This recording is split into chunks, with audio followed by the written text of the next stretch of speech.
Yo, this is sharp as fuck.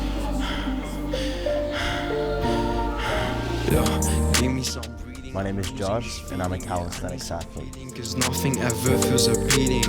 So give me some breathing, yeah, give me some breathing, yeah, give me some breathing. In about grade 10 or 11, I was benching 240 on bench press, which is a chest exercise, and I ripped my shoulder.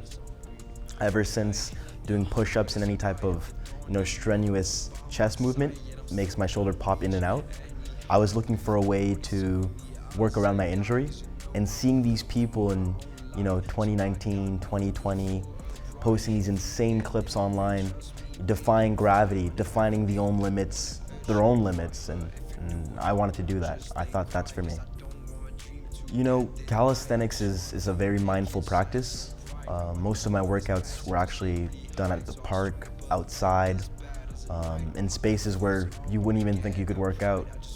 So it teaches you that although your life goes through ups and downs, calisthenics is always there. It's something that's consistent. It's something that's you can fall back on and you can feel safe doing it. And so I guess it bridges that uncertainty of life with that certainty in yourself, that space that you can create for yourself. What were some of the biggest challenges you faced when learning calisthenics, and how did you overcome them? Yeah, calisthenics is a long pursuit. You don't get to where you are in a matter of months, let alone years, to be honest with you. It's something that's you train for the rest of your life, and you continuously improve, and that can be quite discouraging. There's no instant gratification. It's more so seeing the changes that aren't there and believing that they're there, because then that's how they manifest. In terms of the resources, it's a pretty niche sport. You don't really have a lot of good information. At least that's what it was when I started. Now there's a lot, and I would even say there's a surplus of information. It's kind of hard to find tailored practices for you because everybody's body is different. We all need different adjustments, and finding that and carving your own path, I think that's the greatest challenge. Calisthenics is like the Tao, in the sense that it's the way of doing things that requires the least amount of effort. And that's kind of the philosophy I take on when I work out. It's about almost like yoga. It's this union with your body. It's listening to your body, the pain, the aches, the strenuous movements, and finding those positions that allow you to take on extra load without brute forcing your way through it. So it's a bit of a flow. It's a bit of a go with the energy that's going through you, and find the path of least resistance. How was being part of the calisthenics community influence your practice and personal growth? Without the community, I don't think I'd be here. It's hard. You don't see the light at the end of the tunnel. And seeing people who are, years beyond you in the skills that they do, it motivates you. It makes you think that, it's possible for you as well. And without that visualization, I don't think I'd be here. I've met great people, yourself actually, who I've met at the gym, and I wouldn't be here doing this interview if I hadn't met you, so. What are your favorite calisthenics movements, and why do they resonate with you? Oh, I like this one. The planche, easily, that core horizontal position. Yes, sir. There is the back lever as well, which is like the reverse of it. I love the planche. Did I say the planche? You said the planche. I did say the planche. Okay, I think I love it too much then.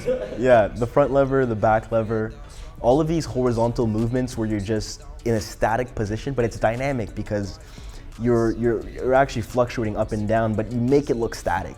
And that's the beauty in it. It's almost like a picture. You train for years just for 2 to 3 seconds and holding to that perfectly straight alignment. It feels like you're flying. It's like Superman, really. So the planche, front lever, back lever, those have to be my favorite movements. 10 minutes a day. And don't plan for a week, don't plan for the month, plan for the day. You show up for 10 minutes at the end of your regular workout. I wouldn't recommend shifting from weights or whatever you're doing right now and going straight into calisthenics. You got to ease your way in. It's transition.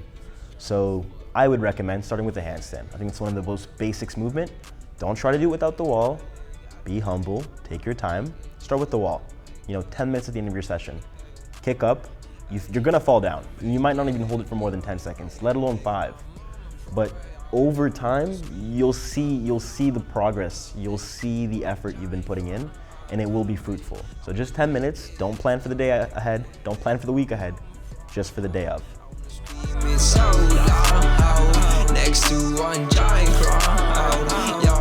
I mean, I'm everywhere. I'm doing calisthenics everywhere. That is calisthenics. It's spontaneous, it's flowing, it's energy. And so, I'll go to the park, by the water, I'll be walking and I'm like, you know what, this is a great spot to do a handstand. In front of the library even, I'll do handstands, so anywhere. It's a part of my life. And do you also do it at the gym? Yeah, I do it at the gym. I think the gym is a great space. It feels, charged with people, but charged with their energies as well, and so it's motivating to be there. But I don't need the gym, Calisthenics is my life. I'll do it anywhere, any space, for any length of time as well. I don't need an hour and a half. You give me 30, 40 minutes and I'll feel as good as I ever have. When you're doing a movement, you're in this flow state. You don't really think of anything. You think of nothing, actually. It's almost like this empty space within. And continuously doing these movements, day in, day out, it helps you channel that state of mind, that state of calmness, that state of inner peace, just being. I think that's what it does for me. It's almost like a channel. What are your future goals in calisthenics, and what do you hope to achieve in your training? Until the day I levitate, I won't stop. Fuck you tryna do now, then I'm not with you. Fuck you tryna do now, then I'm not with you. Fuck you tryna do now, then I'm not with you. Fuck you tryna do now that I'm not with you.